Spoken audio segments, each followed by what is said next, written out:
All right. Good morning, everyone. Brad Roltgen here with the Fresno Bitcoin and Cryptocurrency Investors Group. Today, we originally had scheduled the crypto, or I called them the crypto cow guys from Bove Control, but unfortunately, they haven't launched their project as of yet. So they want to hold off and come back and talk about it, once it launches. So obviously, that makes a little more sense. They're focused on getting that launched. I don't know a whole lot about it, otherwise I'd share, more about it. But the one of the gentlemen that's involved joined us in person a few months back and shared a little bit about it with us, but not too many details.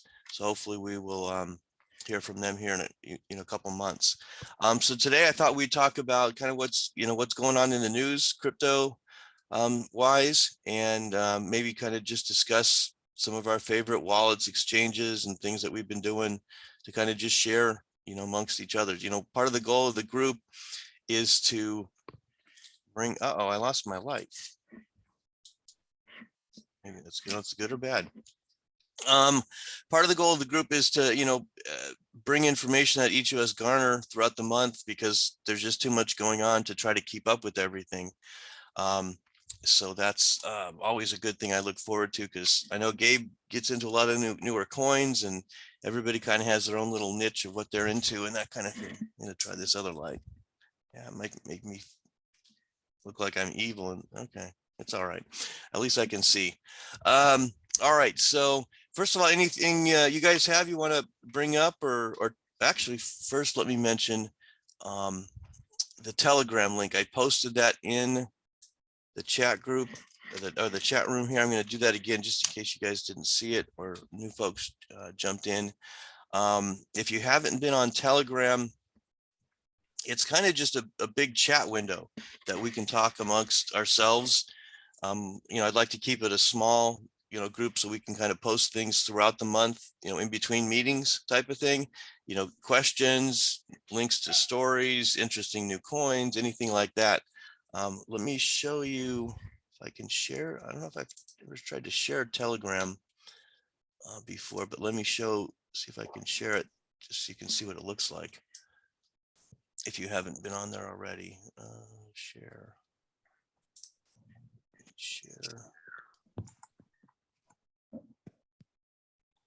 Telegram.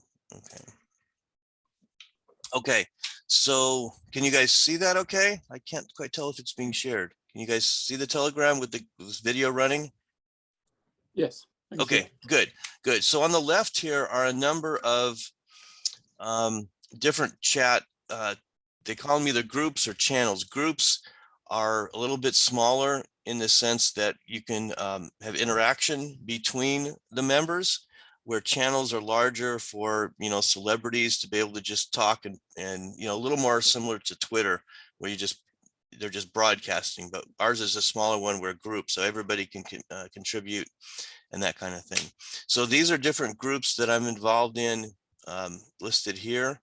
If you see this Larry on crypto, that's actually me. That Larry Laguna is my username on some online forum. So I started one under that, but I wanted to start this one specifically for our group here.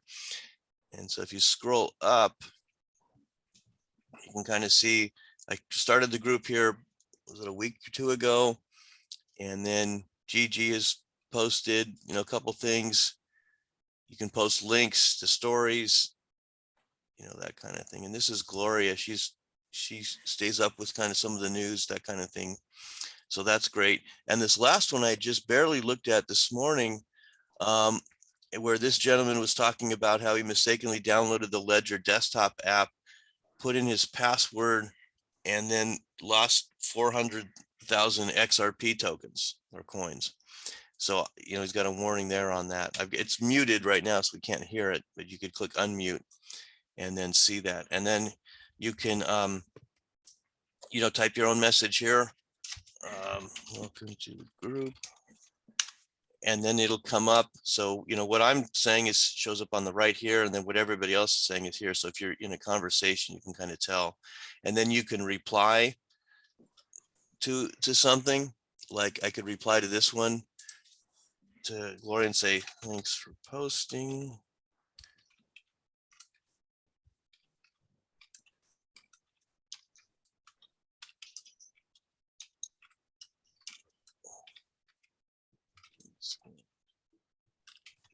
that kind of thing. So she'll get kind of a notification when she looks at it next that somebody replied to her message, that kind of thing. So feel free to join if you'd like. On there, Wendy, can you use Telegram without a phone number? I think they usually send you a text to confirm on that. And then you can actually, you know, if you're on a different device. So I have it on my computer, my iPad, and my phone. And I, you know, just like look at it depending on which one I'm using. And I thought each time, well, I'm not sure about getting set up, because I know sometimes when I log on with a new device, it'll send me a message to, yeah, you might use set up like a Google Voice number, just like, you know, a fake one you can use for temporarily, but understand not wanting to give that out. So yeah, anybody else with any experience on that? Okay. Okay, so we got that there, and then let me show you this one to you as just a warning. Unfortunately, there's scams going on Telegram as well. So this one, US Stock Nuggets Action 738. I have no idea what it is, but what will happen is people will add other users to their channels or groups. And so, you know, this guy added me. I don't know how he found me. He, you know, probably saw me in another group and then just added my username. And then so you see all these people deleted themselves. Oh, now it says deleted account added these people. So this account that created this has already been deleted. Added all these people, and, you know, I mean, there's, what is there? Oh, 121 members. So, you know, this is a way that people try to scam things. And it's especially been a problem with crypto, where folks somebody will post a question, and then the scammer will do a direct message to that person saying, hey, I'd be glad to help. Let me do this, do this, do this. And then all of a sudden that person is giving the scammer their 12-word seed phrase. And you know what happens after that. So be careful on that. So on this one, what I'm going to do is, if I right click on it here, it says delete and leave. Are you sure you want to delete all the message? Yes, definitely leave. So now it doesn't show up in my list there anymore. So, okay, good. Chris has joined. So good. So feel free to join in there, post comments, questions, you know, that kind of thing. So let me switch back to sharing. Any other questions before we move on? I heard something in the background there. Okay, let's see. Share. There was one other thing that I remember someone telling me to turn off direct contact.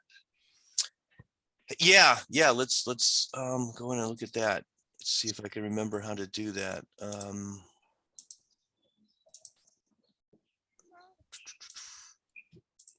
think that might be within the group.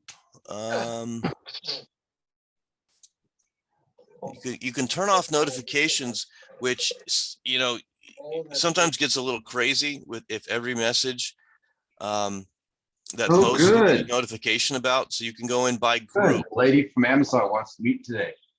There you go. Yeah. Hey, I love you. You going to go in there and help Mama? All right. So let's see if we go under this one in settings. Little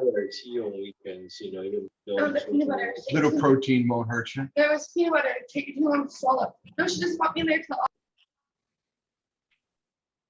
Okay, so let's see. You muted a couple of folks there, so jump in and unmute when you guys are ready to jump in here. Let's see, privacy and security, block users, two-step verification.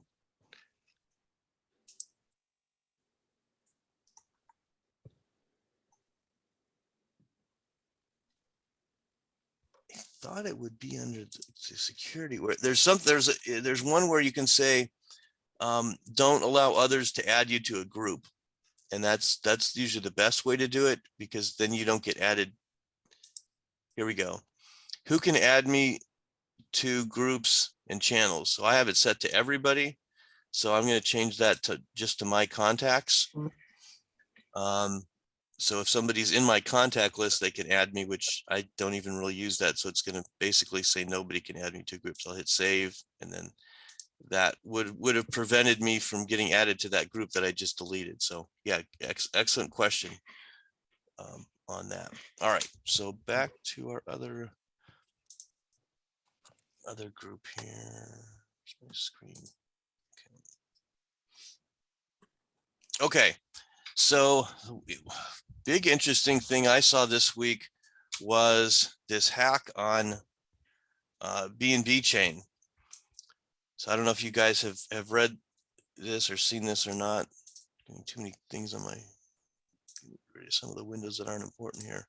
Okay, so somebody hacked the bridge between the cross-chain bridge between BNB and some other coins, or I know there was a bridge between like the DeFi BNB and like the Binance centralized exchanges. I'm not sure which cross-chain bridge. Well, I guess that would be a cross-chain, not a bridge to the exchange. And then, but what would the most interesting part to me was that the BNB folks got together and said, extra BNB, the people running the BNB nodes got together and shut down the entire blockchain until they could figure out what was going on, and then, correct things, and then they relaunched it. So here, this was the first article from the 6th on Thursday. So up here on the 6th, and then it was interesting where Tether had also blacklisted the same address that was associated with the exploit. So that was the first article on, I mean, there's tons of articles. These are just the ones I saw on Cointelegraph. So then on the next day, yesterday, they're back online after suspension. So they talk a little bit about more what happened. Activity was briefly suspended. Fewer, cross-chain between their beacon chain. That's the old one, the non-smart chain, and then the smart chain. And then they asked all the node runners, operators to upgrade to, I don't know. Yeah, reversible.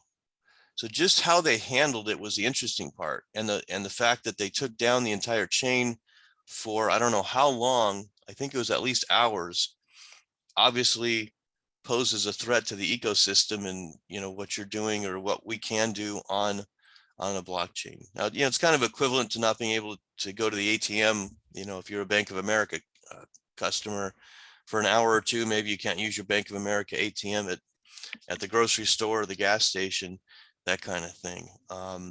But as we usually think of crypto as a decentralized, system, and obviously with Bitcoin and the proof of work type of chains, they can, that is what happens. But BNB Smart Chain is run by, I think, 25 nodes. And so they just talked to them and said, okay, guys, shut it down. And they were talking about how they cooperated and, did it quickly and that kind of thing. So kind of an interesting dichotomy between those two methods for running a chain. What do you guys think of that? Or what else have you seen that I didn't see? It would be interesting if those nodes are all, well, at least the majority of them are located in the United States, because they'll be, in the crosshairs of the SEC, because now that they're looking at Ethereum and claiming Ethereum is not decentralized, and most of them, according to Gensler, in the United States. It'd be interesting to see if BNB nodes are primarily in the United States, and they'd be in the crosshairs as well. Yeah, good point. I believe they're scattered around the globe just from a latency standpoint, I would think. But let's see if we can find that. Where are BNB Smart Chain nodes? Yeah.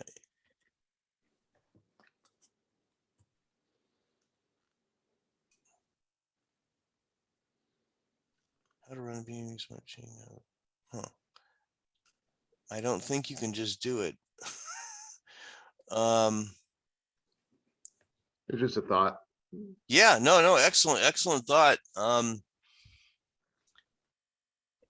I could see half of them being in the US, just, based on traffic and crypto usage, maybe, but I would probably bet that 50% are out of the US. All I need Anybody- is 50% plus one. Well, that's true. That's true. See, how many smart chain nodes are there? Yeah, I'd 21. say likely, BNB is most likely European because that's where they're centrally located for the most part, if I'm not mistaken. Yeah, so they started in China because CZ is Chinese, but then they kind of kicked him out. And where did he end up going? Was it like Maldives or one of those other, smaller crypto friendly areas? Probably. But he doesn't run it from there technically, does he? Or does he run it from one of those like island kind of areas? Yeah, well, and then run is which one are we talking about? Because there's the centralized exchange, Binance.com, which unfortunately we can't use, at least not without a VPN. And then he's got the US entity running Binance.us. And then we're talking more specifically is where are the nodes. And is there a difference between the nodes for Binance US versus Binance wherever he's running it from outside of the US? That's a good question. Well, those are completely separate things. So there's the centralized exchanges are businesses with, theoretically an office and, 100 employees or whatever doing their thing. But what we're talking here is just the smart chain. Instead of running, instead of there being 10,000 miners running the Ethereum blockchain, there's 21, which I thought that was about the number. Where do they? Yeah, 21 validating nodes on its POSA network. I don't know what that means. I've never seen that term. Yeah. Oh, and this is a good guess. 10,000 proof of work mining nodes. Let's see if we can say where is the BNB?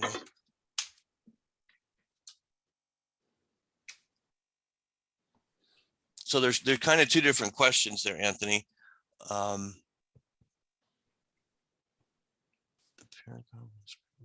guess that makes sense. I think I was just trying to understand as far as because Binance US, the exchange has to be separate from Binance in general. Do they technically have two separate? I guess it wouldn't be two separate networks. It would just be two separate business entities, which I'm not sure how that's even Yeah, I think it's a US entity, manageable. but probably owned by, Binance.com or the worldwide entity. Let's see, this one talks about. But I don't know about the ownership of them. Let's see. So yeah, the Beacon chain now was, they came up with a name for the non-smart chain, which is nice because you can say, okay, is it the Beacon or the smart chain? Because before it was like, well, is it BNB or the BNB smart chain? And that was a little more confusing. Let's see, token, yep, 20.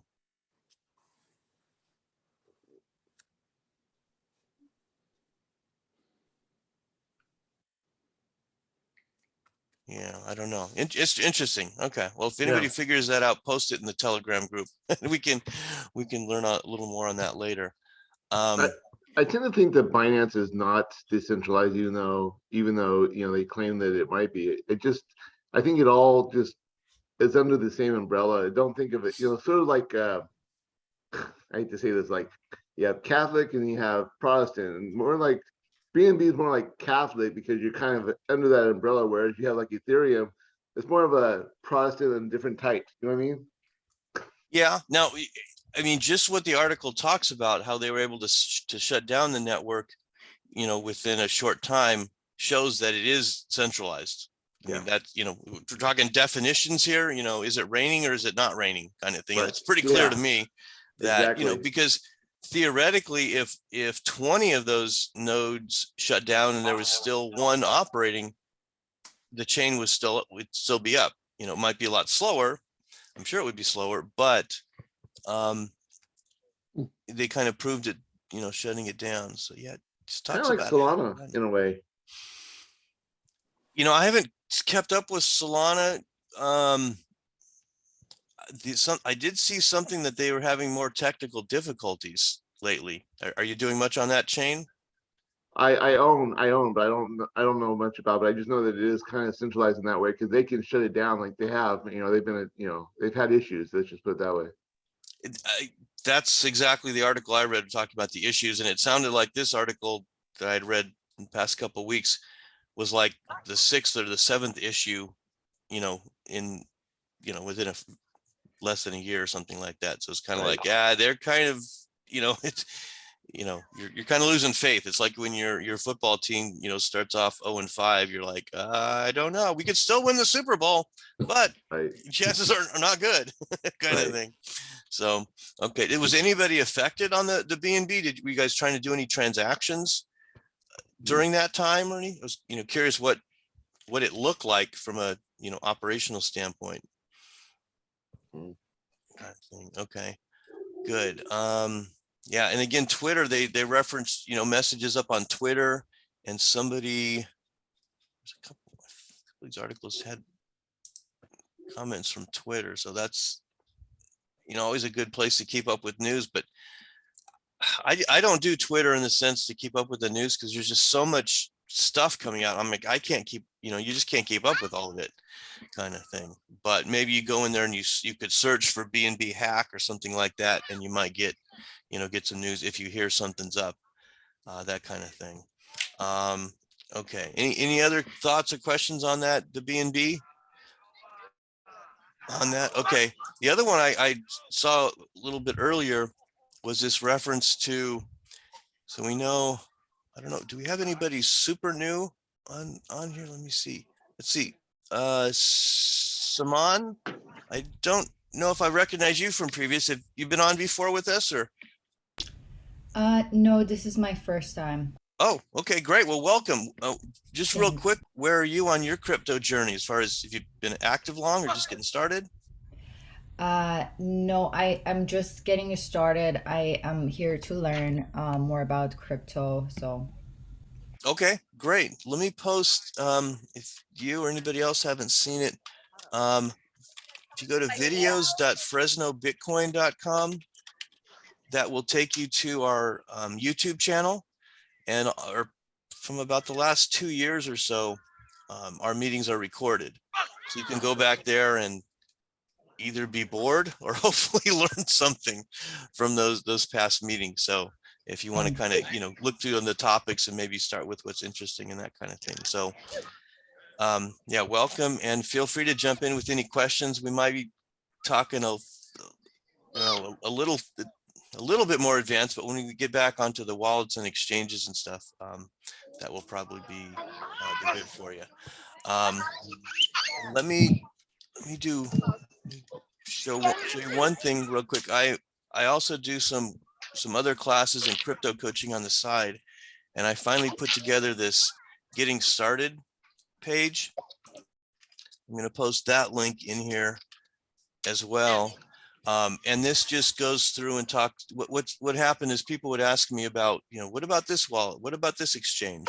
And I finally went through and just listed the ones that I've used for a while and have, you know, proven themselves and that kind of thing, where I know if you start with these and I give you reasons why, you know, why to do this, not just because I say so type of thing, that, you know, you shouldn't go too wrong as far as that goes. But feel free to bring any feedback or any other wallets, you know, to the group and say, hey, have you tried this, tried that, you know, that kind of thing. So that link is in the chat there as well. Let's see, Alex is unmuted here. Look, I don't recognize your name. You new with us as well?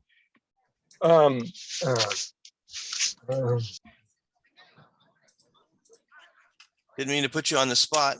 But okay, it's a game. That's okay. So, you know, once in a while we'll look at CoinMarketCap, which is always a good place to start our research at. And up in the left corner here, it shows how many crypto coins or tokens they have listed, on their site. So they're up over 21,000. So when I saw this article about, let's see, Gabe, I'm going to mute you there. You got a little background noise going on. When I saw this article talking about over 12,000 inactive cryptocurrencies by this year, that's a good chunk, compared to how many are out there. And obviously there's more than what's just listed on CoinMarketCap as well. But they talk about them as zombie tokens and how many have gone zombied, in each year. So obviously back in 2017, there wasn't nearly as many coins around, and there was 4. Yeah, which I don't know why they have 4.0. Okay, but without the K anyway. So, and that's Mark and I were discussing a little bit earlier, the crypto prices dropping and everything.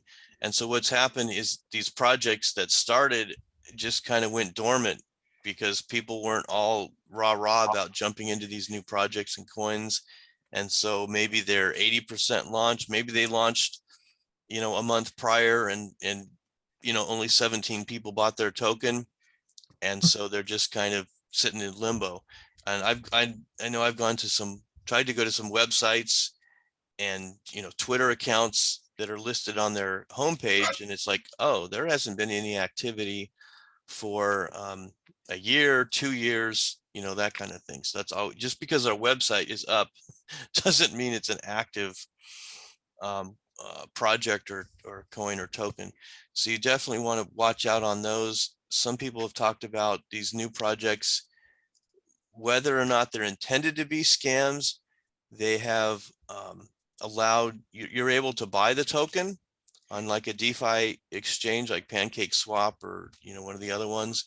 But if you go to actually sell the token, you can't sell the token because either it's coded into the contract that way or something else is going on, or there's no liquidity there to actually get anything for the token that you sell. So just, real quickly, Yeah. I had a little trouble getting on and finally did, but I accidentally had the mute button off, so I will put it back on. Okay. okay, no problem. Welcome. Thank you. Glad to have you on. Are you relatively new to crypto or been around a while? About a year or two, but I'm doing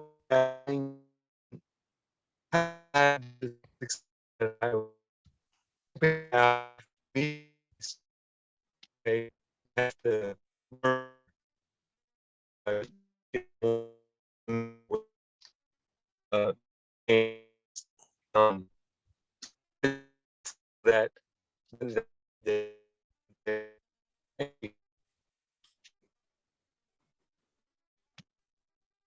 Okay, I just got a note that my internet was, can you guys hear me okay? I know Alex was cutting out for me. I'm not sure if it's, yeah, I don't know if you heard me, but I that sound yeah,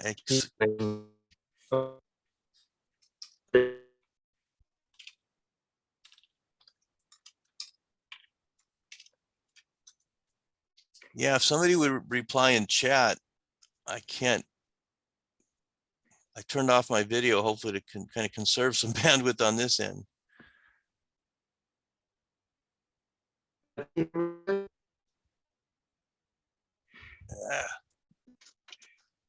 Is that Chris? Can you hear me okay?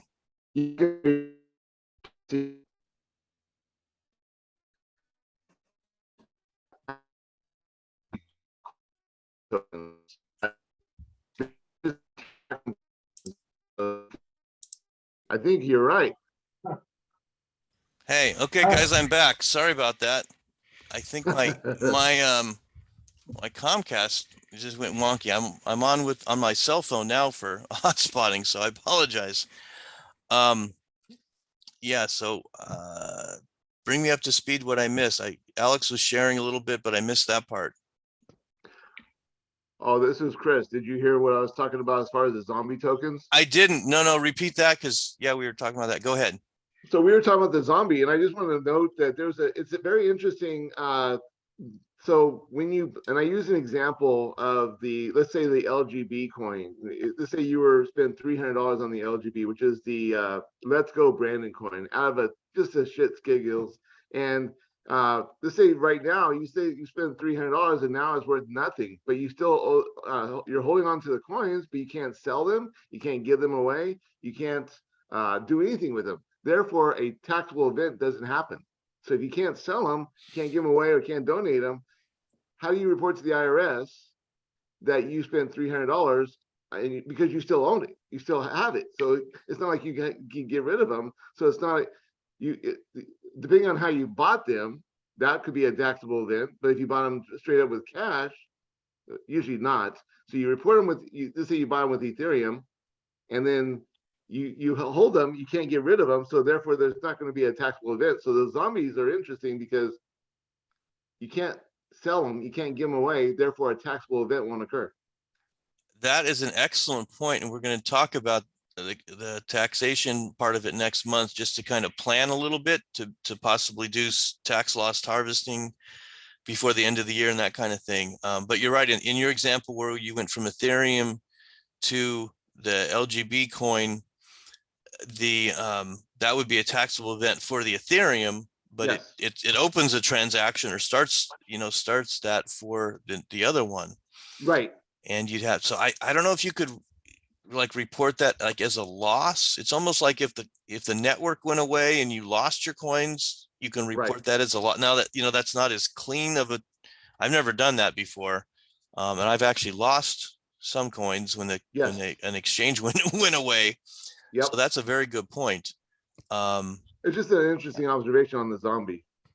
Yeah. And obviously there's, with 12,000, we're not talking just, a handful No, not type at all. of thing, unfortunately. So something to be aware of, and So- maybe not as, we shouldn't be as quick to put a lot of funds into those smaller coins, which Absolutely. is something I've been trying to teach myself, or not teach myself, but actually put into action, let's say, this Yeah. last, this last year or so. So, yeah, good point. Is somebody else going to jump in on that? Oh, Go there's the ahead. video. So, Brad,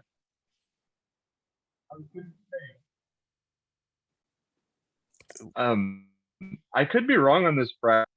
Like SEC dirty rules for stocks where if basically a stock goes to zero and is completely just delisted, not sellable, you can't even do any form of tax loss harvesting on it because you can't sell it. So no taxable event means no tax implication whatsoever.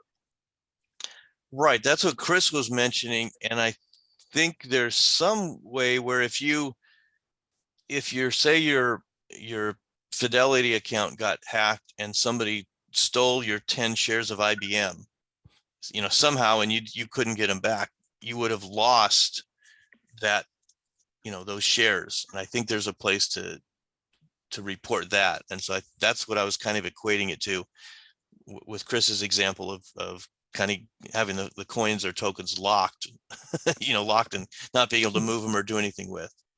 But that's a good question for CPA. Maybe we'll have one or two on the meeting next week or next month when we talk about that. And who knows if they've changed, any more rules since last year.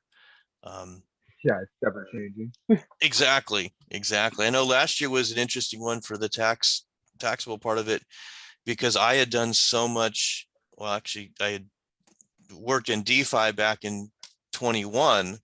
And when I reported the 21 stuff for 20, the tax reporting tools pretty much didn't support DeFi. And so I had to find, a tool that would report the DeFi transactions, because the one I had been first using didn't, and it just went wacky. So I had actually used two. But anyway, we'll talk more about that next month on the And tax just for stuff. everyone else's caution is NFTs count that same way. So if you buy an NFT, you can't get rid of it. It's the same thing. So just to throw that out there. Absolutely. Yeah. And a lot of us have probably, gone more gung ho on NFTs than we should have. But yeah. Yeah, those were, that's, yeah. Has anybody done much with NFTs or still sticking with them? I mean, there's some that make sense, but these ones that were just speculative that, you bought it for 600, somebody else bought it for 800, then somebody bought it for 1,000 and it just kept going up. That's just not something that it's going to continue forever. Honestly, with those, I mean, I feel like it's hard to quantify or even qualify whether or not something is worth anything when it comes to an NFT that's not functional. Artwork NFT, it's like, well, who made the art? Nobody knows who they are, so nobody cares. So it's not like a Van Gogh where you know who they are, people care about who they are, they're well known. It's like it could just go to zero at any time because people stop caring. Right. And it was the cool thing because it was, what was it? Those, Bored Ape board. Yeah, Bored Ape Yacht Club. Yeah. Okay. And I And don't like you even said, understand how those would be. who knows who it was who even did the art. So yeah, that's a The good the point. issue then becomes utility, and you're going to find major corporations like Disney. If you own a certain NFT, you're going to get access to specialized IP, or you're going to maybe even get access to the parks themselves. So it is coming. So be on the lookout for that kind of stuff. The utility is what's key, and the ownership, and be able to show that you have ownership. That's the important part too. But don't disregard NFTs as being nothing, because I believe that especially big corporations are going to start using them as special membership, sort of to get you access to individuals or even big parks. Oh Yeah, yeah, absolutely. Yep. And then if I'm not mistaken, there's even some real estate companies that are moving into doing NFTs for property rights. Yeah, and there was an example for like a Rolex watch where you would, when you bought the legit watch at a legit dealer, there'd be an NFT that would go along with that watch that would have the serial number, and then you could look at the history of the transactions on the blockchain for that NFT and see that it was sold from, Rolex manufacturer in Europe, wherever they're at, Switzerland or wherever, and then it went to the dealer in New York, and then it went to you as the buyer. So then if you tried to sell, you could say, well, look, here's the ownership history of this watch, and you have the NFT. So when somebody tries to sell you a Rolex on the Times Square street corner, you can say, well, where's the NFT showing the history lineage of that one? And obviously they won't have that for the fake watches. Although they may try to make those up as well. You just described VeChain right there. Are they doing that kind of thing? That's what VeChain is supply chain management from beginning to end, so from cradle to grave. Okay. And so where are they using, what kind of examples are they using it already? Well, that's where they're trying to get their foot on as far as I know that China is really using VeChain right now, but I think that's the direction they see the whole world in, as far as making sure that there's no as far as the supply chain, as far as like what they call them, what's it, suspect counterfeit items. If you're able to look at the history of an item that you buy, that's what VeChain does. You won't be buying suspect counterfeit items. Right. If I'm not mistaken, VeChain currently in China, their biggest customers are medical suppliers. Same thing. You want to make sure you're not having counterfeit items. That's a great thing. Mm-hmm. It That- is. That's one use for NFT that I think is going to solidify the validity of NFT.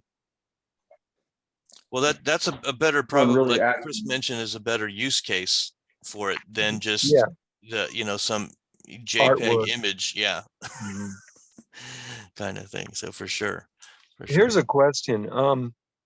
I have a a Barry Bonds rookie card from, I think, Topps, and paid about $120 for it. So I know it's authentic. And would I be able to make an NFT out of it? And if so, would I, if somebody wants to buy it, would I send the actual item as well as, have them pay me for it?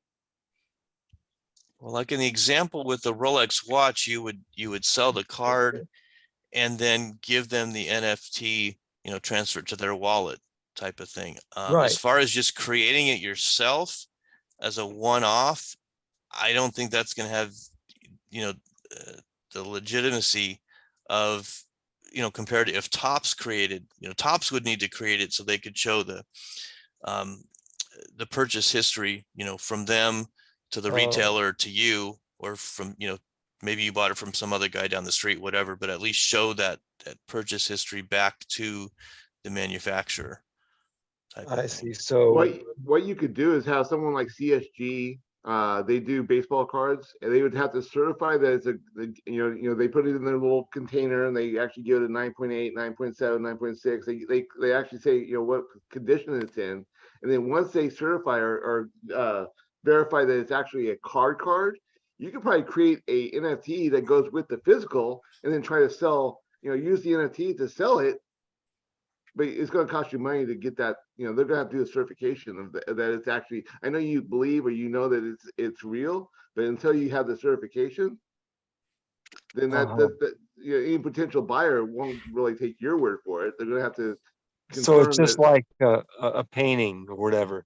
You Pretty have to much. get it certified. What's it called? It's CSG. I think they go. CGC does not do they do the trading cards, they do the baseball cards, but it's under a different umbrella. I'm looking at right here.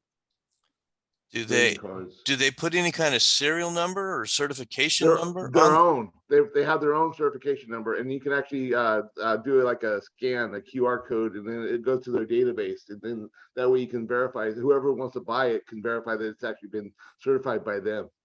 Okay, so they've actually done what the NFT would function as. So Alex, to kind of answer your question, if you could do that certification, you wouldn't need an NFT because they have a centralized database for that. Oh, It's called CSG.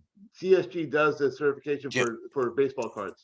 Do you want to, Chris, do you want to share your screen or your browser to show that? Oh, I was using it on my other computer. Hold on one Oh, second. No, okay. Yeah, no, you can do if you do a Google search of CSG, CSG.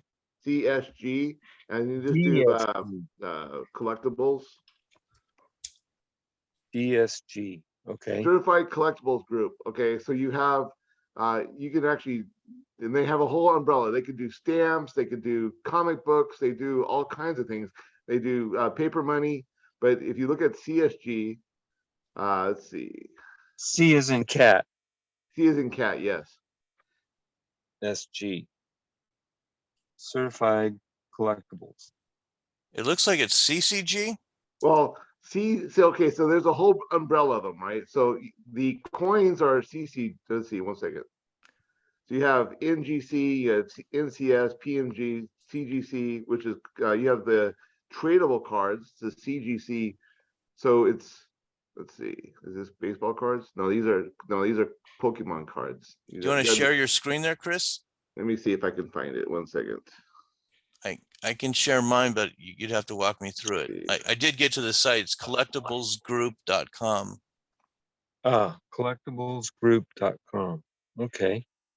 So that's all kinds of collectibles, So including. there's all kinds of them. Look, so you have Coins. NGC, NCS, PMG. You have notes, comics, cards. Now these could be rookie cards or baseball cards. Let's see, about CSG, about CGC. But you can actually have them. Actually, I do comic books, and so they these are trading cards right here. those are trading cards, CGC trading cards, but then they also have baseball cards. So if you want to do like a Google or let's see, you can go here and go baseball.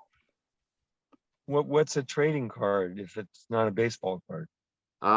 You have all kinds of cards. You have Pokemon cards. You have you have MMA cards. You have golf. Let's see. You Any have kind of trading, it's more of a general. right, and that's what they do. They also do that as well. They do the baseball. They do. Let's go back. Let me do a Google real quick. Just do CG. Let's see, CGC baseball.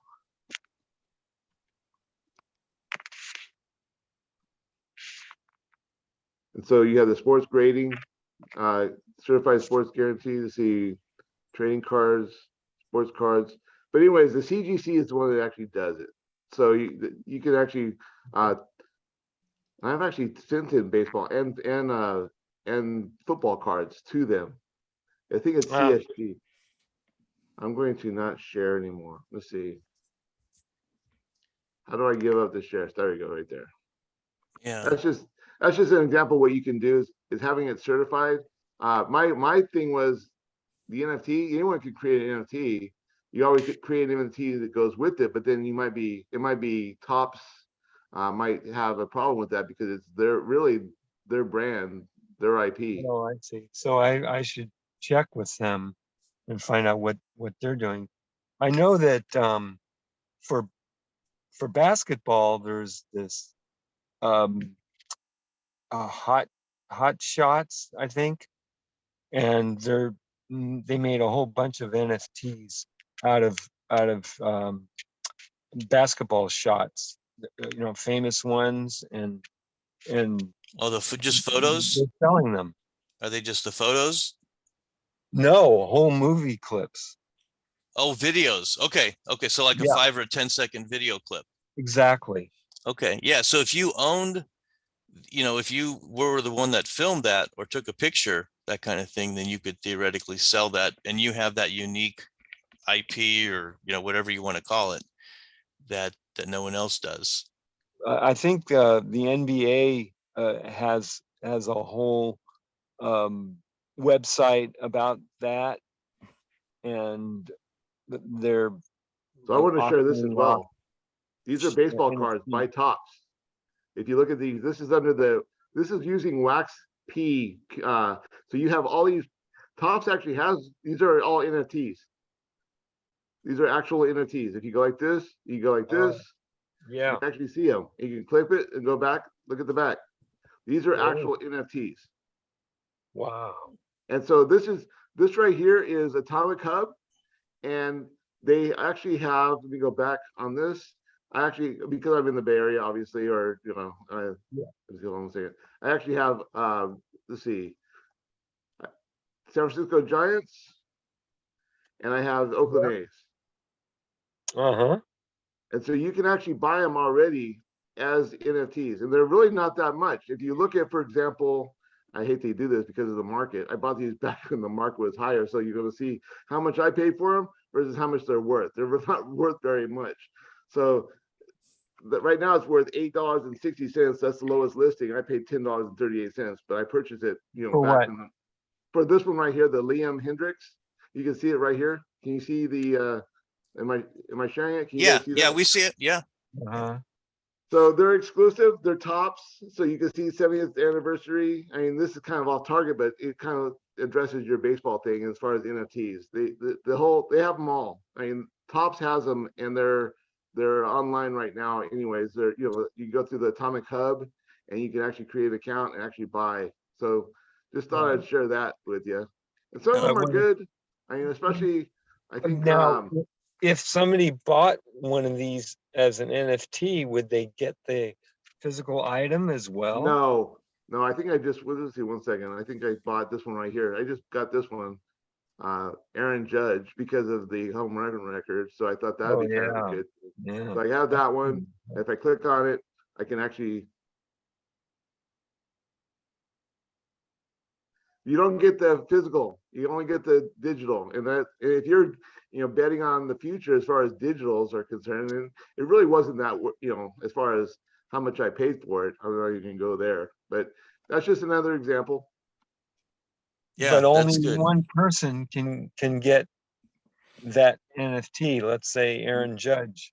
Well, if it's a 1 out of 1, that wasn't a 1 out of 1. That was out of 30,000. So you're like 1 out of 30,000. Right. So So- that's, it's like, what's really the value of that if you have one of 30,000? I know. That's, yeah, but so it that's a little becomes- different than what you were talking about originally, Alex, as far as having an NFT to track your physical card that Right. you already have. Right. And Yes. it seems like there's more value long-term in that utility than the other one. Now, I see where, like, what Chris is building, a collection of just the digital ones. It actually might be a little more interesting and usable going forward than having, your 3 buddies come over and you pulled out down the box of cards from your closet and look at them, because he could, Right. there's probably a way you can share them. Hey guys, here's these 2 I just got, and here, check them out, or whatever. Just because of the digital world that we live in today, as opposed to, hey, come over, Mhm. let's look at my scrapbook, or, my picture album, and that, we're sharing them on Facebook or Twitter or whatever, that Yeah. kind of thing. These weren't purchased for the digital world for today. They're purchased for the digital world of tomorrow, which I think in 10 years we're going to be sort of AR. We're going to have our own places. We can actually show the NFTs that we have in our world. That's kind of forward thinking. I might not be, right on that, but I'm hoping. Well, somehow sharing something digital just doesn't have the meaning and value to me Right. as a physical object. Right. And I don't see how it ever will. Well, let's just say this way, and I just talked to my wife about this last night. People back in the early 1900s didn't see the utility of a vehicle. They're always going to stick with their horses. It's a whole mindset, right? You have to change your mindset. You don't know what the future holds, and that's why I'm trying to hopefully. I'm not betting. I'm not buying it from me. I'm buying it from my kids, because I think at some point there's going to be a flippening, and people are going to go, "Oh, that's kind of cool," because you don't know what technology is going to be just created 10 years from now. Yeah, Yeah. I think what you mean, Alex, when you said you didn't see the value in it, I think what you really mean is that our generation Yeah. doesn't see the value in it. But like Chris is talking about, maybe not his kids, maybe his grandkids, it's going to be a value to them, because, Yeah. timing, you could have the greatest idea, but if your timing is off, sometimes it doesn't work out as well. Quite So, frankly, that's why I bought 1 Bitcoin. I'm a 1 Bitcoiner because it's not for me. I probably won't see $100,000, but I know my kids will, and I know their kids will. mhm. Yeah, and I like that I never heard that word before, Chris, that you used, the flippening Mhm. kind of thing. I think that's a great way to describe, what It's a- potentially could happen down the road in a number of different avenues or It's a key areas. word. It's word for mass adoption. Basically, it was when everyone go, "Oh, wait, wow, okay, now I need an NFT to own my house," because if somebody makes a change or add on to my house, they're going to need to add it to the NFT, to the blockchain. Versus, it's totally what we're not doing now.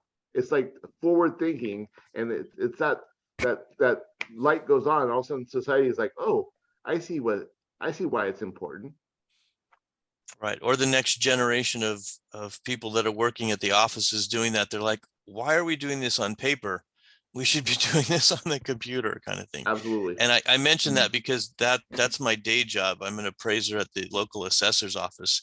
And Oh, it is just nuts how antiquated we are. I mean, what you're talking about is just nowhere even thought. We're if we had everything we do in one program, that would be amazing. So someday that seem to be flipping, moving in that direction, though. absolutely. Speaking of that direction, hey Brad, I wasn't going to bring up coins that we're talking about. Has anyone else at least started to, or if not already doing it, know anything about or investing in the ISO 20022 coins? It's part of the Right. FedNow system. It's the direction of going digital with the CBDCs, but I think that the ISO 20022, if you're wondering what coins those are, primarily you're looking at XRP, you're looking at Quant, QNT, XLM, XDC, HBAR. I think that you can throw in ADA or Cardano or Algorand, also MIOTA, and then you also have was it Celo? And what I- distinguishes those as opposed to other cryptos? So I think they're because of the cross chain or the their payment systems, and that's where the Fed now is going as far as they're going to be using those networks. And this is getting into the mass adoption / usage or utility, where they're going to be accepted by governments. XRP already is. I think it's what 20 to 40. If you look at ISO 20022, it is about the using them for banks. Banks will be using them primarily. So you have a sort of a bank usage, and you also have a customer usage. And so that's where I think I was just wondering if anyone else was looking into those cryptos and knew anything about ISO 20022. Yeah, I've have a few of those coins, and I know Gloria has a few of those, and she talks about some of those, and even mentions a few things in the Telegram group. Not so much from the ISO or aspect of it, but I saw those references, and let me share my screen on that. Yeah.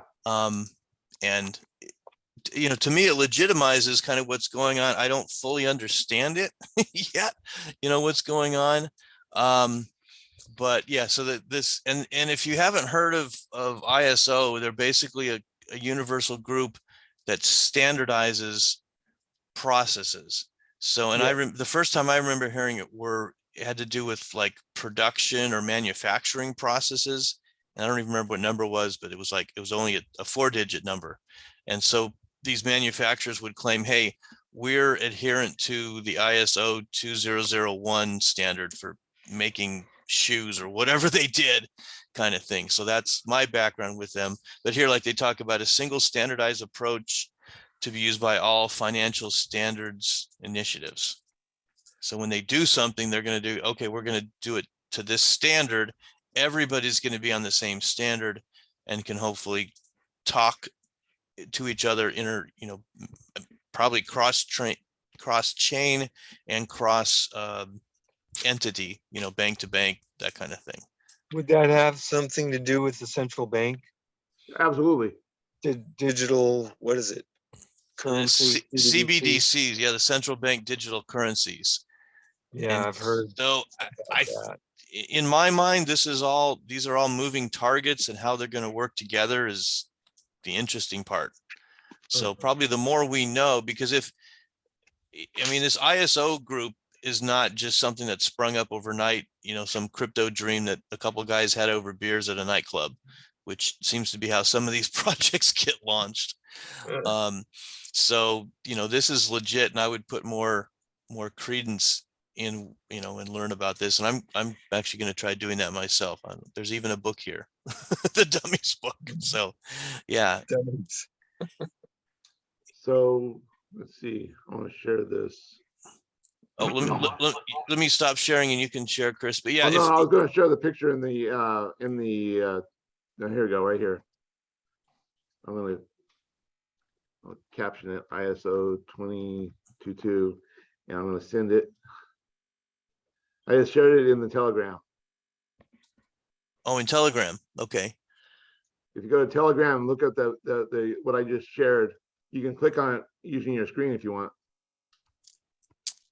Yeah, and here's what they're backed by. Oh, and okay, yeah, you got. Oh, they're okay, great. And Gloria posted one about what they're backed by. Let me see if I can. Okay, hold on. Let me share my Telegram. I want to try to get that into the group that everybody can see. Now it's nice to know we can go back and reference it. It's almost like we have too many different computer things we're dealing with. You And want when, me to- I can do it real quick if you want me to. yeah, go ahead. And then I'm going to reference what Wendy posted, which I 100% believe in. Oh my gosh, I don't have enough windows. Okay. Or screens for all the windows. Okay. So, Wendy, you're welcome to, Wendy, do you want to unmute and kind of chime in on this? I'll stop sharing. You can keep sharing. I'd rather hear from Wendy than just read her chat, but if she can't jump in, Right. that's okay too. Here's another one. I'll show you another one. Let's see. Okay, go ahead, Wendy, while Chris is bringing that up. Your thoughts on the CBDCs. I think you're unmuted. Yeah, you're unmuted.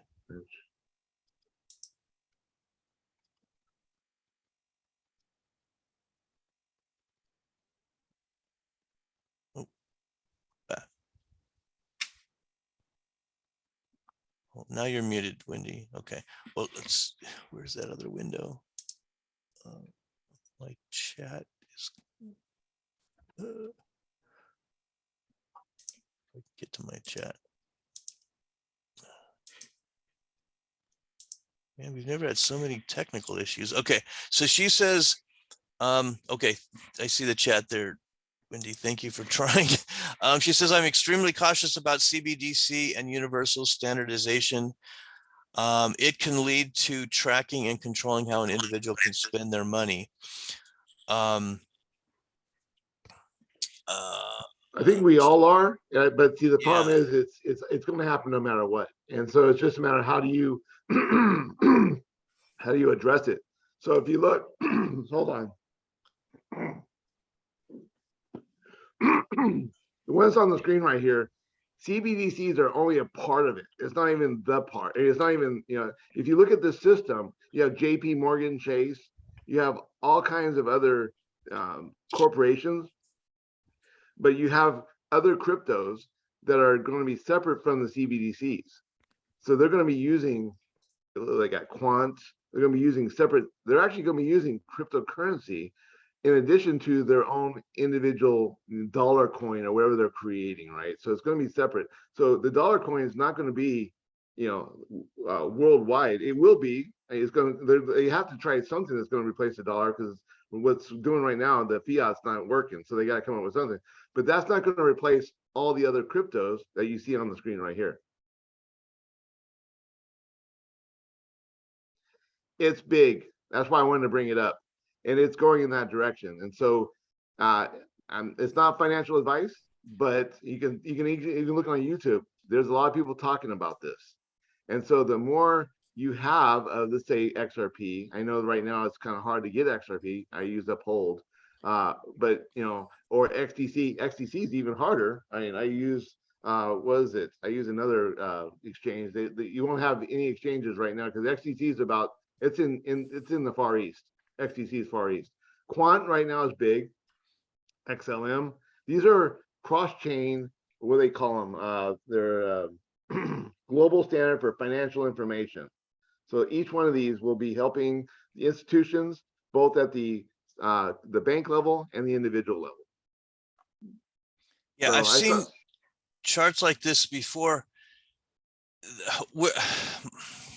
I mean, with this, it's so many things going on in crypto and different motivations. Is who came out with this chart? And this isn't something on you, Chris, but I've seen this like similar thing, if not the same one, but who came out with this and who says this is how it's going to be, or the ISO. So you read the white paper on ISO 20022. Okay. And so you'll see the white paper, and I don't have it right now, but you can actually that's why I'm saying it's not financial advice. Do your own research, but this is sort of the wave that's coming with the standard. Yeah, and we can have those standards without being CBDCs, because I think there's enough people that will, just like Wendy mentioned, want to avoid that. So if there's this, if we can use XLM or Quant or whatever to do daily or weekly transactions outside of a CBDC, I would definitely be in favor of that. Now, sure, it's going to be tracked on the blockchain, but my concern or worry is that they, can stop, they can turn off my ability to do transactions because they don't like the bumper sticker on my car or what I posted on Facebook last week, that kind of thing. Absolutely, absolutely. But if you look at this article from CoinDesk, hold on one second, let me go back to it. Let me share my screen again real quick. This kind of tells you where we're at. Federal Reserve's, okay, this was August 29th. Federal Reserve's FedNow real payment system payments set for mid 2023 debut. Now, I think, let's see, I'll allow cookies. I think they've also got together with Chainlink, I believe, recently. If you guys watch the news, has signed the window for launch on the FedNow instant payment platform to between May and July 2023. And so 120 organizations participating, interbanks and payment processor. So this is eventually this is all of our fear, but you know what? It's going to happen. I don't think it's going to replace crypto. I think it's going to be in lieu of or in addition to. So it's just a matter of how do you prepare for it. And yes, all those fears that you talked about as far as monitoring and limiting and what we can. But I saw something last night where certain banks aren't even allowing you to buy crypto now because it's using your own money. I'm like, what are you talking about? But this is going in that direction. And Yeah, so well, next year. Your comment about the banks not being able to buy crypto, that's not happening now. That's been happening, I know personally, and other people I was working with for, a year ago, and it was probably, happening before then. It almost seems to be loosening up a little bit because, banks are like, okay, this crypto thing's here to stay, we're going to have to deal with it. And so hopefully but yeah, you're right, because they could, they're talking about that with, ammo or gun purchases, saying, hey, these, credit card company, so you're right. We don't have to go to CBDCs to do that.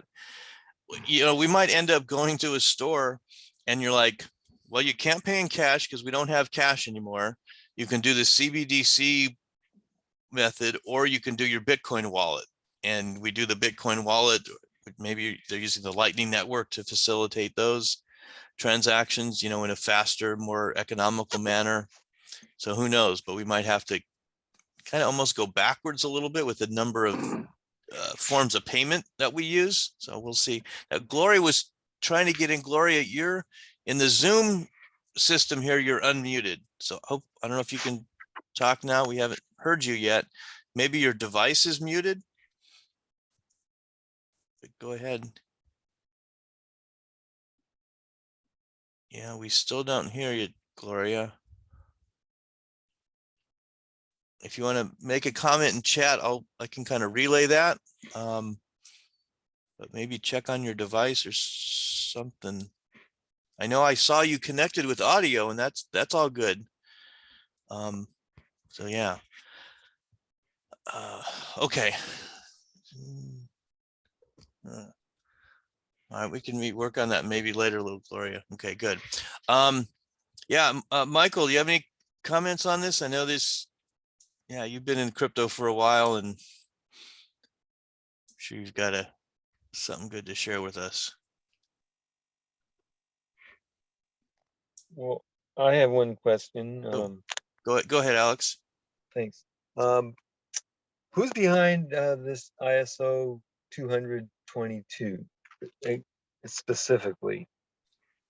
Well, it's the ISO standards group, which is, a universal group that's been around for forever. So Right, but each ISO standard has certain companies that specialize in that type of okay. industry. Okay. Let's So learn it about has this. to be banks and financial institutions. Yeah, the government. so that are- I'm sharing my screen now. Let's see if we can, if any of this makes sense or answers your questions, which I'm totally with you. I'm not trying to be confront you or be contradictory. I Yeah, just, I don't know their website enough to be able to jump through it, but hopefully we can learn together here.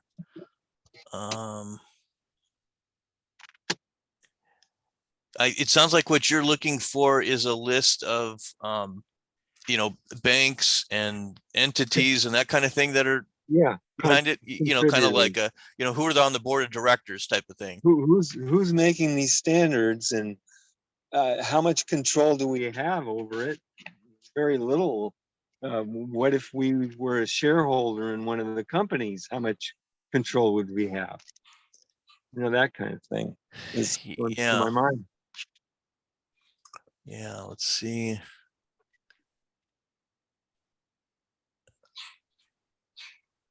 Because I mean, this has far-reaching effects for everybody. Absolutely. And I mean, this is really a worldwide trend. And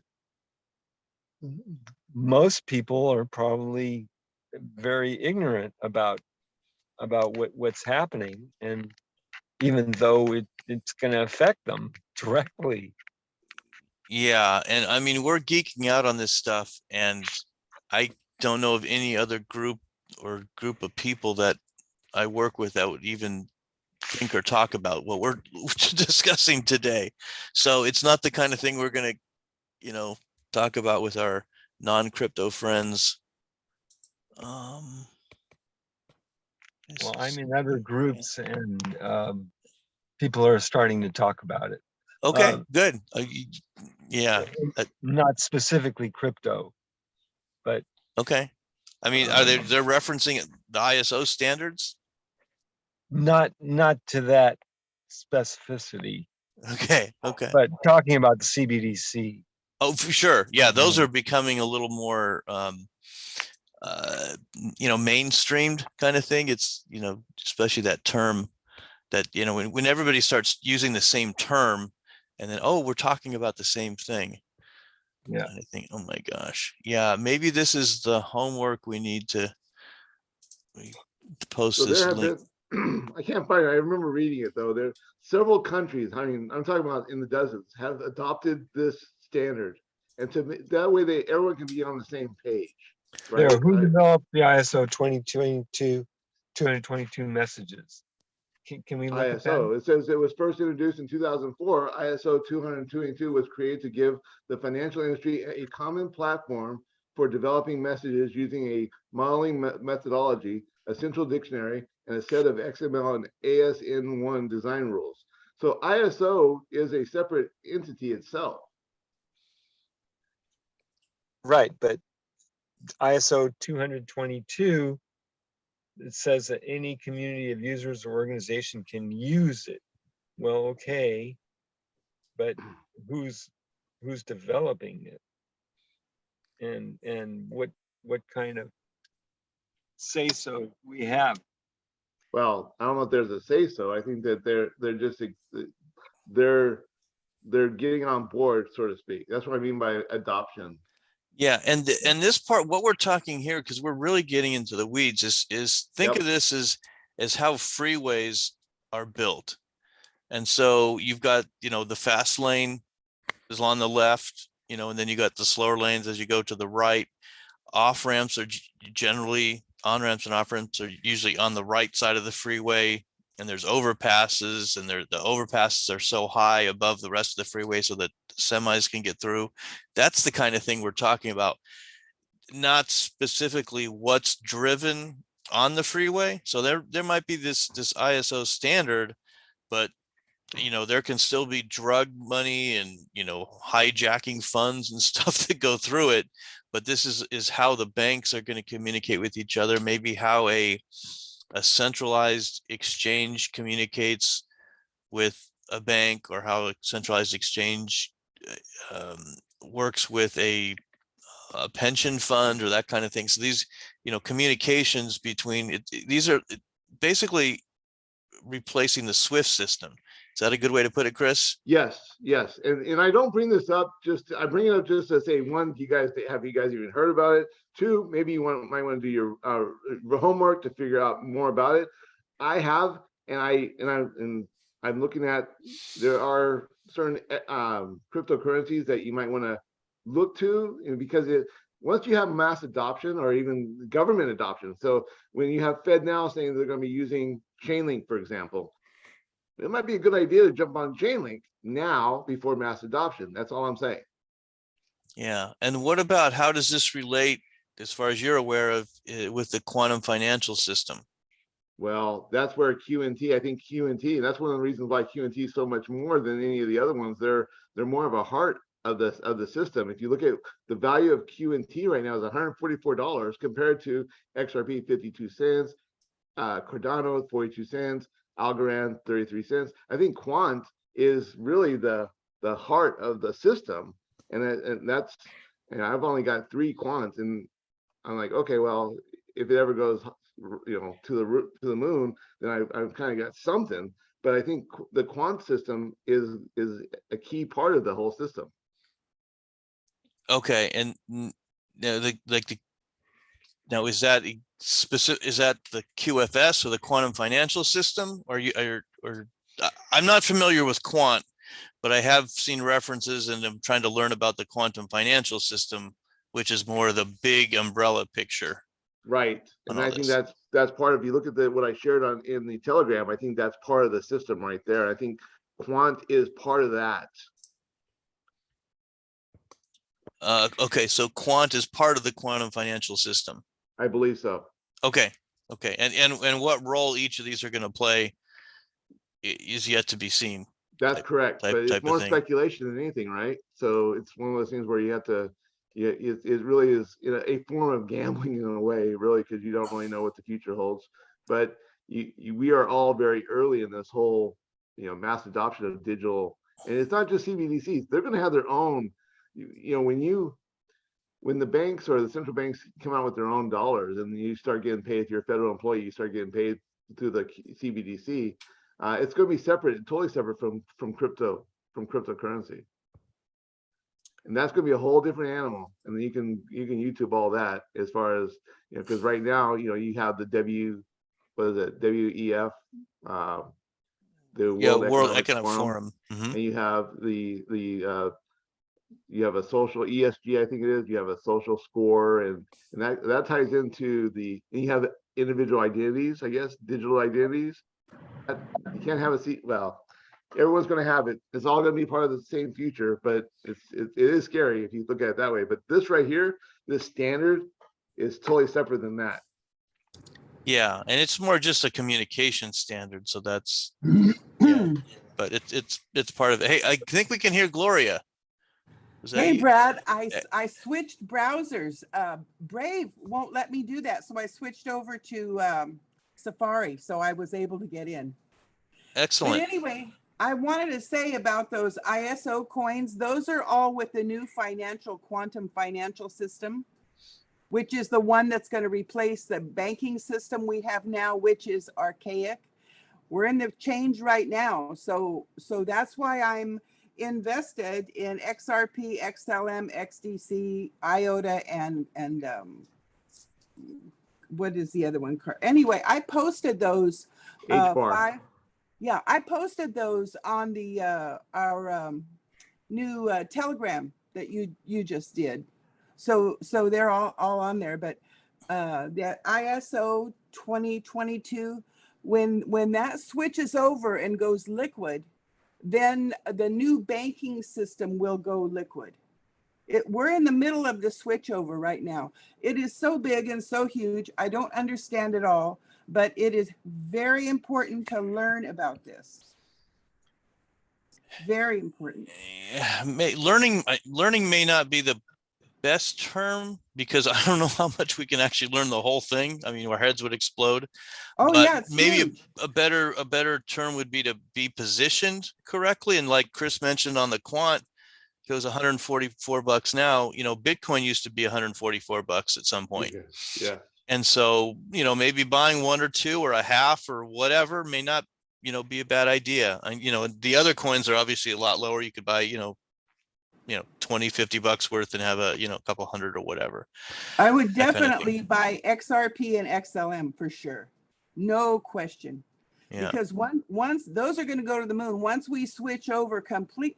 Now, this quantum banking system has been running along with our old system for over a year now. They're just getting everything ready. So when they finally do it, it's going to go over to blockchain, which is the XRP. So there's no hacking. And Bitcoin, from what I hear, Bitcoin is archaic compared to what we're going into. It can only do a few actions, a minute.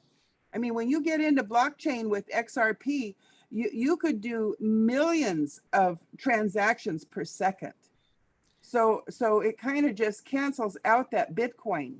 I mean, I'm just saying this because it's what I heard. I'm not saying it's true, but I'm saying look into it. I did, and I'm listening to these people I listen to, and getting the coins they say, which is for pennies now. I mean, XLM is like 12 cents. Get $100 and just let it sit, because if it really does go to the moon, it's going to be a lot better. And this is why I brought it up. This is exactly why I brought it up, because that's why I've been dollar cost averaging each one of these coins for over 6 to 8 months. And luckily, I see XRP going up because of the case against them, and it's kind of hard to buy XRP now. But you should look into possible. Not financial advice. I'm not trying to sell anything. I have nothing for any of you guys, but I'm looking at forward thinking. Do your own research. Invest where you can. Exactly. Yeah, KuCoin might be a good one for XRP. I've always used. I know you mentioned Uphold, which that one, to me, it works so differently. I know it's kind of easier, but it's like I kind of just hate it because it's just wonky. I don't know. The thing about Uphold, and then this is the negative, and I'm still in a waiting period. I usually buy about 1,000 at a time. I'm right now I'm over 10,000 on XRP, but you have to wait 60 days. So I do my purchases every 60 days, and you have to wait to move it off because I have my Trezor, and I also have a Ledger. I have cold wallets that I move them to, and I have to, with Uphold, you have to wait 60 days to move your crypto. That's a little crazy. Yeah, I know, like Binance and Bittrex and some other ones will usually have like a 10 or a 7-day hold. Yeah. If you transfer funds from your bank account, you can buy the Bitcoin or XLM or whatever right away, but you can't transfer it off their platform for 7 to 10. But 60, that's an eternity. That's crazy. Yeah, it is. Yeah. But I trust it, so that's why I do it. And like I said, I've been doing that one for over a year, so that's why I have so many XRP. Yeah. Maybe look at KuCoin, KU coin. I have the app, and there was something about it being in the United States. When I first logged into it or signed on to it, they said something about being in the United States, and I was like, I don't know. I've also had a friend, my nephew, actually, my wife's nephew, recommend KuCoin, but I have an account, but I haven't really bought very much on it. Yeah, you can't in the US. Because I've seen things that it's non-US and it is US, but it doesn't seem to be as US friendly as they are to Europe, where you can link to a European bank account type of thing. Gotcha. But I would transfer Bitcoin or Litecoin or BNB over there, and then sell that and buy the XRP or XLM or whatever. But they support a lot of coins. They have a cool little bot trading built into their system, and the bot trading on the app on the phone is really good. But you can use it on the website as well. So Brad, go ahead.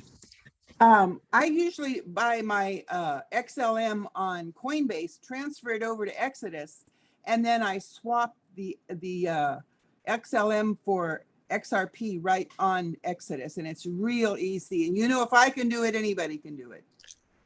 I'll second that, but Gloria, you've come a long way since we first started working together. Oh, Brad, I couldn't have done this without you. God bless you for that.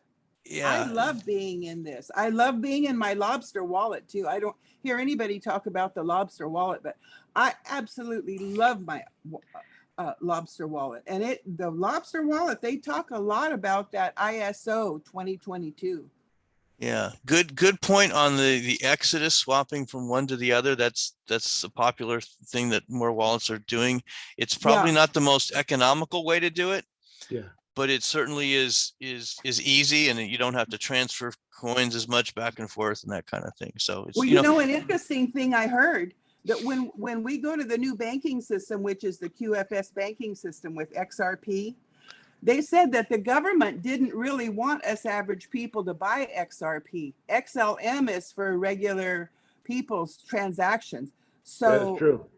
so they're saying that the government, once the ISO 2022 goes liquid, eventually the government is going to want to purchase XRP back from us.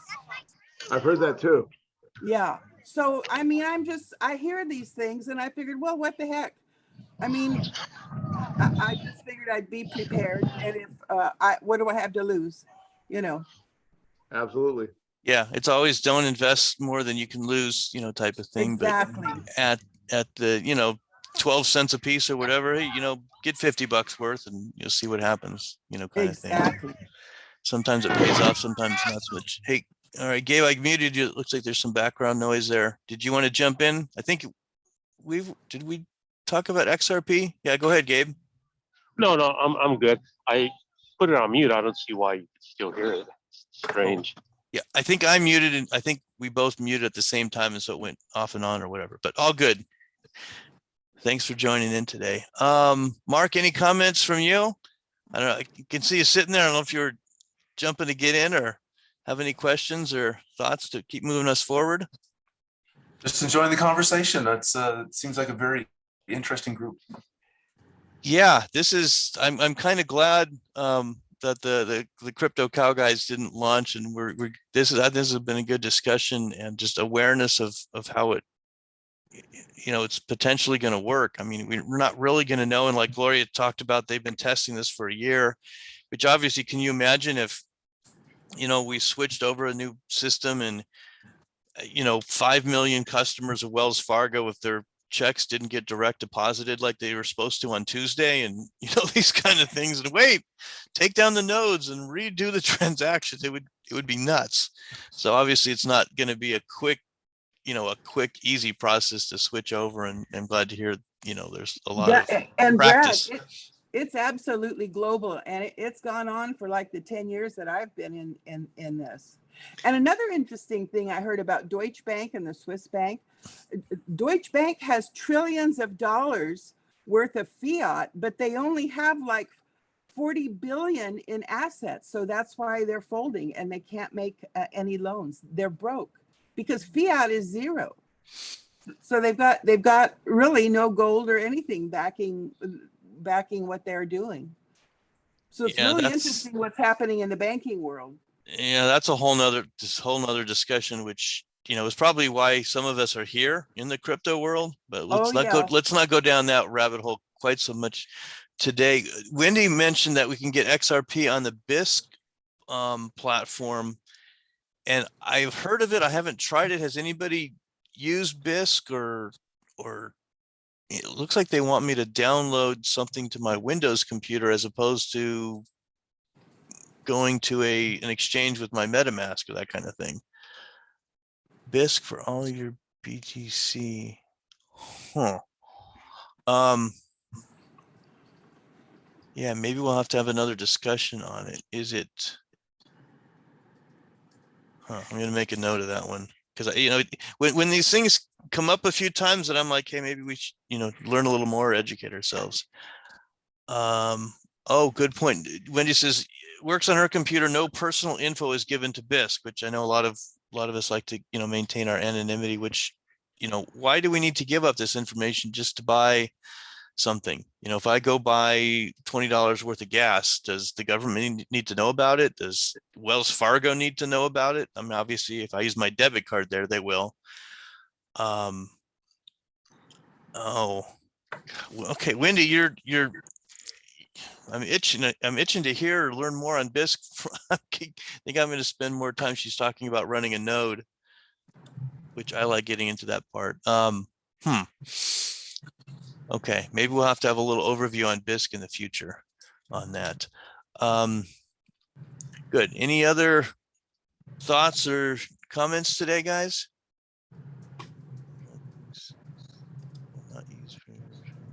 Okay, good. Okay, so next month we're going to be talking crypto and taxes, maybe doing a little tax planning, or bailing out of some of those coins that we're down on, which unfortunately we probably all have more than a handful on. We are meeting once a month here in Fresno in person. It's usually about the third week at the Me and Ed's, just to kind of get together and chat in person. So you're obviously all invited to that. I'm trying to stay up on the meetup with keeping those posted and sending out reminders and that kind of thing. So do you guys have any topics you want to throw out to talk about in the future? I'm always looking for ideas and what you guys are thinking about, because I can't keep up with everything. So, okay, if you do have something, maybe post it in the Telegram, shoot me an email, a text. You can post it in the comments on the meetup, like on this event page for today. I'll post the recording later today. I'm hoping that recording works, even though I had a little technical glitch with my internet. So, all right, guys, thanks for joining us. Have a great rest of your Saturday, and we'll see you next month, and hopefully in person here in a few weeks at Me and Ed's. Take care. Bye.